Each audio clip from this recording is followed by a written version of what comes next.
नमस्कार sir. Sir Sahib जी। Sir क्या नाम है आपका? मेघ सिंह दास सर।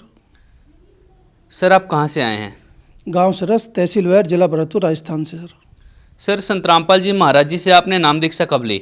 सर अक्टूबर 2014 में सर। सर संत रामपाल जी महाराज जी से नाम दीक्षा लेने से पहले आप क्या भक्ति साधना करते थे? सर संत रामपाल जी महाराज से नाम उपदेश लेने से पहले मैं भोले बाबा साकार विश्वरी के नाम से जानते हैं, उनकी 7 साल से पूजा किया करता था। सर भगवान शंकर की भक्ति करने से आपको क्या लाभ प्राप्त हुए? जी, भक्ति करने से उल्टा मेरे को नुकसान हुआ। करीब 7 साल में उनकी भक्ति करता रहा और उसके बाद मेरी बीमारी ठीक होने के बजाय ज़्यादा बढ़ती ही गई। और मैं जैसे ही उनके पास जाया करता था, उनसे मैं अरदास किया करता था कि आप परमात्मा हो, आप बोलते हो कि मैं ही पूर्ण भगवान हूँ, तो मैं आपकी शरणों में आने के बावजूद मैं इतना दुखी क्यों हूँ। मैं अन्न नहीं खाता था, चला नहीं जाता था। जो मेरी पत्नी थी, मेरे पिताजी थे, वो मेरे को लेके जाया करते थे, लेकिन मेरे को किसी भी तरीक़ा का कोई लाभ नहीं हुआ। किसी ने मेरे को राय दी, बोले आप कहीं उपले-पराये को दिखाओ। तो मैं उपले-पराये के चक्कर में मथुरा तक गया, लेकिन वहाँ भी मेरा कोई इलाज नहीं हुआ। उसने मेरे को बोला आपको मूठ दी है, कोई बोलता था मेरे को चौकी दी है। तो ऐसे करके भाई साहब उन्होंने कोई 10,000 मांगता, कोई 5,000 मांगता, कोई 20,000 मांगता। ऐसे करके मैं कर्जे में भी डूब गया और मैं चलने फिरने लायक भी नहीं रहा। मैं बहुत दुखी हो गया था। सर आप फिर संत रामपाल जी महाराज के शरण में कैसे आए? सर जो मेरी पत्नी है, वो मेरे जो अंकल जी हैं केदार दास जी, तो उन्होंने पहले से नाम उपदेश ले रखा था संत रामपाल जी महाराज से। तो उनके वहाँ वो जाया करती थी और उनसे 1-2 बार सत्संग सुना हुआ जाकर, और उन्होंने आके मेरे को बोला आप एक काम करो, हम 7 साल से यहाँ भोले बाबा की भक्ति कर रहे हैं, एक बार वहाँ चल के देखो, हो सकता है वहाँ जाके अपनी इस बीमारी का इलाज हो जाए। तो मैं उनको जाने के बजाय उल्टी गालियाँ दिया करता था, क्योंकि मैं नादान था, मैं समझता नहीं था कि वो भगवान कौन है और क्या नहीं है, क्योंकि वो तो काल का जोर मेरे सिर पर था पहले से ही। और उन्होंने कई बार मेरे को बोला, तो मैं बोला करता था, बोला मेरी लाश भी नहीं जाएगी वहाँ। तो ऐसे ही करके उन्होंने मेरे को एक बार फिर बोले एक बार और कोशिश कर लो, लेकिन भाई साहब मैं नहीं चल पाया। उसके बाद अंत समय आया अक्टूबर 2014 में, तो भोले बाबा नदवई तहसील भरतपुर में आए हुए थे। कड़वा चौथ का समय था। तो मेरी ये पोजीशन थी कि मैं ऐसे खड़ा नहीं हो पाता था जैसे आज उस भगवान की संत रामपाल जी महाराज की दया हुई है। जिस तरीक़ा से मैं यहाँ आज खड़ा हूँ, ऐसे खड़ा नहीं हो पाता था, चल नहीं फिर पाता था। तो ऐसे ही करके हम वहाँ गए खेड़ली। वहाँ मैंने बहुत विनती की, भगवान मेरी जान बचाओ, मेरे से चला नहीं जाता, कांपता था, मैं जूझता था, भूखा प्यासा। तो वहाँ से कोई लाभ नहीं हुआ। तो उसके बाद अक्टूबर में ही कड़वा चौथ से 1 दिन पहले भगतमती जी ने फिर बोला ऐसा करते हैं, एक बार अंकल जी बोल रहे हैं, आप एक बार और कोशिश कर लेते हैं, चलो। तो मैं काफ़ी दिन से विचार कर रहा था। तो रात को जैसे ही शाम हुआ, मैंने कोशिश की और सोते समय मैंने बोला कि संत रामपाल जी अगर आप भगवान हो और भोले बाबा अगर आप भगवान हो, मैं आपको दोनों को भगवान मानता हूँ। अगर आप दोनों भगवान हो और सच्चा जो भगवान है वो मुझको बुला ले, मैं मान जाऊँगा, अन्यथा आज के बाद आप मेरे लिए कुछ भी नहीं हो। तो भाई साहब सोते सोते रात को सारी रात नींद तो आई ही नहीं। सामने कबीर साहब और संत रामपाल जी महाराज सामने खड़े हो गए और उन्होंने मेरे गले में जो संत रामपाल जी महाराज का लॉकेट है, ये जो लॉकेट है, ऐसे ही भोले बाबा का लॉकेट हुआ करता था। संत रामपाल जी महाराज ने उनका लॉकेट ऐसे फेंक दिया और खुद का लॉकेट मेरे गले में डाल दिया। बोले बेटा मैं हूँ तेरे साथ, इस संसार में तेरा कोई नहीं है। तो ये चीज़ चलती रही, रात भर में सोया नहीं। और मेरे को ये चीज़ दिखा दिया कि बेटा तू अकेला नहीं, तेरे साथ ये 20-25 आत्माएँ तेरे साथ जाएंगी, और बेटा जा, पहुँच हिसार बरवाला आ और नाम दाम ले। तो फिर मैं बोला मैं ऐसा है, एक बार और मैं देख लेता हूँ, डॉक्टर को दिखा के, कहीं हो सकता है फ़ायदा हो जाए। तो भाई साहब मैं 1 किलोमीटर नहीं चल पाता था। मेरी मम्मी मेरे को स्टेशन तक छोड़ के आई। पहुंचा मैं जयपुर पहुंचने के बाद अंकल जी का फ़ोन आया, बोला बेटा नाम दाम लेने की बोल रहा था, चलेगा क्या? तो भगवान संत रामपाल जी महाराज की दया हुई और उन्होंने बोला बेटा पहुंचो। तो जैसे ही मैंने प्रोग्राम बनाया चलने का, पता नहीं भाई साहब जी कि कहाँ तो वो कमज़ोरी चली गई, कहाँ वो कपकपी चली गई। और मैं उठा बैग और 6 किलोमीटर पैदल, पत्नी बच्चों को लेके, और 6 किलोमीटर पैदल मेरे रूम से और गांधीनगर रेलवे स्टेशन पहुंच गया। और जो भी पुण्य आत्मा जो भगवान ने मेरे को दिखाई थी संत रामपाल जी महाराज ने कि ये आत्माएं तेरे साथ जाएंगी, वो 20-25 आत्माएं आगे से आगे जंक्शन पर मेरे को मिली। बोले भगत जी हम आपके साथ तैयार हैं, चलिए।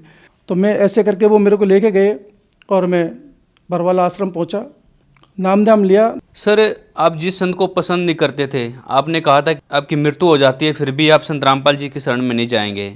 फिर आपने संत रामपाल जी महाराज जी से नाम दीक्षा ली, और नाम दीक्षा लेने के बाद आपको क्या लाभ प्राप्त हुआ सर? सर, नाम दीक्षा लेने के बाद जिस बीमारी से मैं जूझ रहा था, मात्र सतलोक आश्रम बरवाला में अंदर घुसने से मात्र से वो 50% बीमारी पता नहीं कहाँ गायब हो गई। जो लोग मुझको बोलते थे तेरे मूठ दी है, तेरे भूत है, प्रेत है, तेरे को चौकी दिलवाई है, वो बीमारी आश्रम में घुसने मात्र से वो गायब हो गई। और जैसे ही मैंने संत रामपाल जी महाराज जी से नाम लिया, वो सारी बीमारियां वहीं के वहीं एंड हो गई। और मैं जिस 4 महीने से मैंने अन्न का दाना नहीं खाया था, पानी पीना भी दुर्लभ हो रहा था, और वहाँ जाकर मैंने 8 रोटियां खाई, खीर खाई, हलवा खाया, और मालिक की ऐसी दया बख्शी, मालिक ने, संत रामपाल जी महाराज ने, वो बीमारी पता नहीं आज 2014 से 2018 हो गई, वो बीमारी पता नहीं कहाँ गई। तो मैं ये कहना चाह रहा हूँ कि जिन भगवान को मैं मानता था, 7 साल से जिसके आगे नाक रगड़ता था कि भगवान तू ही है, तू ही पूर्ण परमात्मा है, तू ही मेरी जान बचा, और उन्हीं की मैं भक्ति किया करता था, आज मैं उनसे ये कहना चाह रहा हूँ कि भगवान वो बीमारी अब क्यों नहीं मेरे नज़दीक आ रही। मैं चैलेंज कर रहा हूँ उनको इस चीज़ के लिए कि अब वो बीमारी कहाँ गई। आप बोलते थे कि मैं ही पूर्ण भगवान हूँ, मैं ही हर दूंगा सारी बीमारियाँ। सर, यहाँ पर आप किस भगवान के बारे में बात कर रहे हैं? अभी मैं संत रामपाल जी महाराज के बारे में बात कर रहा हूँ। और जिस भगवान की मैं पूजा करता था वो भोले बाबा साकार विश्वर ही हैं, जिनकी मैं पूजा करता था। 7 साल से उनका कमांडो रहा, 7 साल से उनकी मैंने बहुत सेवा करी। कभी कमेटियों को पैसा देना, कभी सत्संगों के लिए पैसा उगाही करना, हर तरीक़ा से मैं बर्बाद हो चुका। और उनके लिए मैंने क्या क्या नहीं किया वो जानते हैं। लेकिन अब मैं जानता हूँ कि पूर्ण परमात्मा कौन है, जिस भगवान ने मेरी ज़िंदगी बचाई और मैं आज आप सबके सामने खड़ा हूँ। वो है पूर्ण भगवान, जो कि संत रामपाल जी महाराज हैं, जो हिसार हरियाणा में आए हुए हैं। मैं अपने माँ बाप को बोला करता था कि पापा, जिसको भोले बाबा को आप भगवान मान रहे हो, ये भगवान नहीं है। आप हर जगह बोलते थे यही है यही है, लेकिन हकीकत में पूर्ण भगवान संत रामपाल जी महाराज हैं। बाकी इस संसार में कोई भगवान नहीं है। मैं देख रहा हूँ बचपन से ही, आज मेरी 33 साल की आयु हो गई, हमेशा चिल्लाती थी कि मेरे सिर में दर्द हो रहा है, मेरा सिर फट रहा है भैया, मैं पागल हो रही हूँ। कोई कभी भूत आते थे पीछे से, कभी चुड़ैल आती थी पीछे से, कभी खेलती थी। और आज वो संत रामपाल जी महाराज के नाम लेने मात्र से वो भूत जिंद कहीं कहाँ गए, आज वो बीमारियाँ कहाँ गई। बल्कि वो तो खुद बोलते थे, बोला मैं सारे कष्टों को हरता हूँ, भोले बाबा बोला करते थे। लेकिन वो कष्ट क्यों नहीं हरे, और आज संत रामपाल जी महाराज के नाम मात्र लेने से वो बीमारियाँ कहाँ गायब हो गई।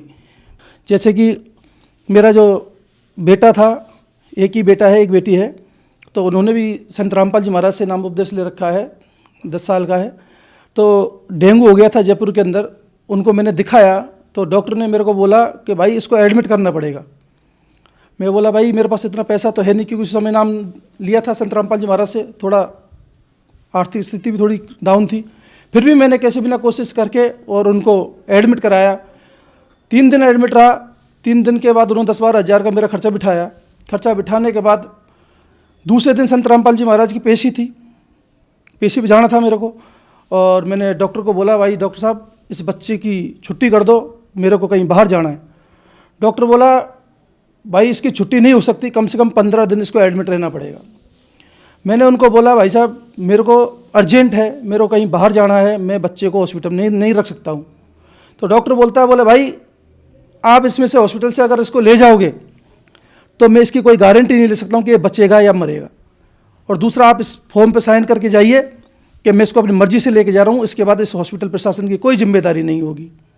तो मैं बोला लाइए भाई साहब, क्योंकि मेरा तो भगवान संत रामपाल जी महाराज है, उन्हीं के लिए मैं जा रहा हूँ, जो वो करेंगे सो ही होगा, मैं हूँ कौन। तो मैंने साइन किए फॉर्म पे, उन्होंने साइन कराए, साइन किए, और मैं बच्चे को लेके और भाई साहब निकल गया। साथ ही बच्चे को ले गया, साथ ही पत्नी को ले गया और हिसार बरवाला पहुँचा।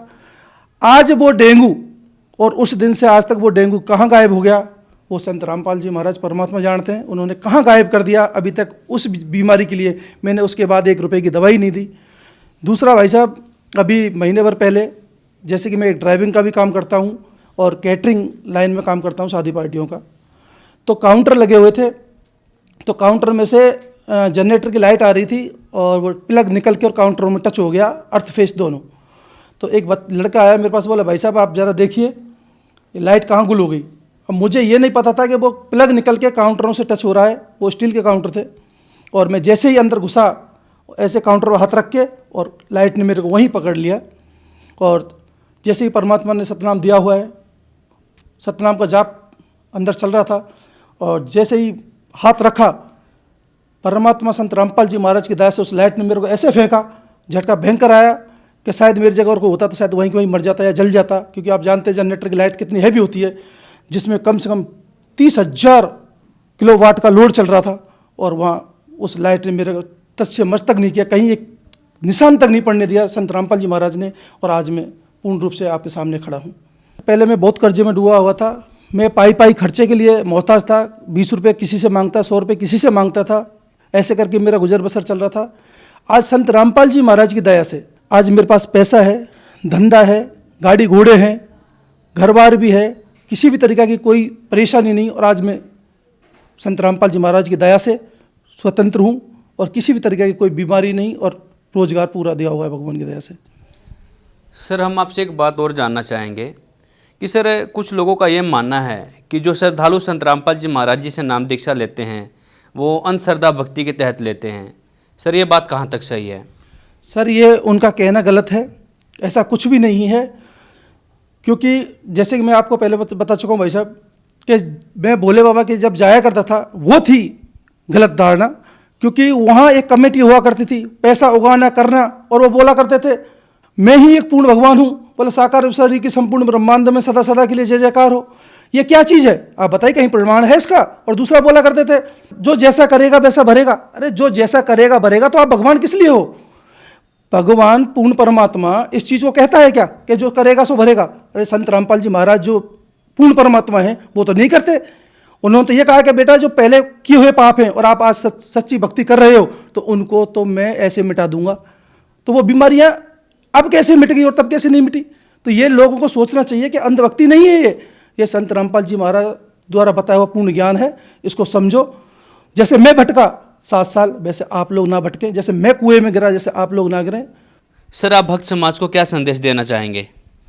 सर मैं भक्त समाज को ये कहना चाहता हूँ, खासकर जो भोले बाबा के भक्त हैं, क्योंकि मैं 7 साल वहाँ ब्लैक हैट कमांडो रहा उनका, कि जैसा मेरे को कुछ भी नहीं मिला, मैं आज खाली हाथ उस समय खड़ा था और आज मेरे पूरे हाथ भरे हुए हैं। तो मैं ये कहना चाहता हूँ सभी भक्त समाज को कि वहाँ कुछ भी लेना देना नहीं है, वहाँ खाली दुकानें हैं। आप सबको गुमराह किया जा रहा है। आप लोग वो जगह छोड़कर पूर्ण परमात्मा को पहचानो कि सच्चा भगवान कौन है। क्योंकि आप लोगों ने मेरे को खुद को देखा है कि मेरे पापा मेरे को लाश की तरह लेके जाया करते थे, और आज आप खुद देखते हो कि आज उनके भक्तों की क्या पोजीशन है और आज मेरी क्या पोजीशन है। जो संत रामपाल जी महाराज ने मेरे को इस जगह मुकाम पर लाकर खड़ा किया है। तो आप सच्चाई को पहचानें और संत रामपाल जी महाराज से नाम उपदेश लें और अपना कल्याण कराएं। सर यदि कोई श्रद्धालु संत रामपाल जी महाराज जी से नाम दीक्षा लेना चाहें तो कैसे ले सकते हैं? सर जी आजकल कई टीवी चैनलों पर संत रामपाल जी महाराज के सत्संग प्रसारित हो रहे हैं। तो उसके नीचे एक पट्टी आती है, उन पर अनेकों नंबर आते हैं। उन नंबरों में से किसी भी नंबर पर आप कॉल करके आपके नज़दीकी नामदान केंद्र का पता करके और आप वहाँ से जाकर नाम उपदेश ले सकते हैं। धन्यवाद सर। सत साहिब।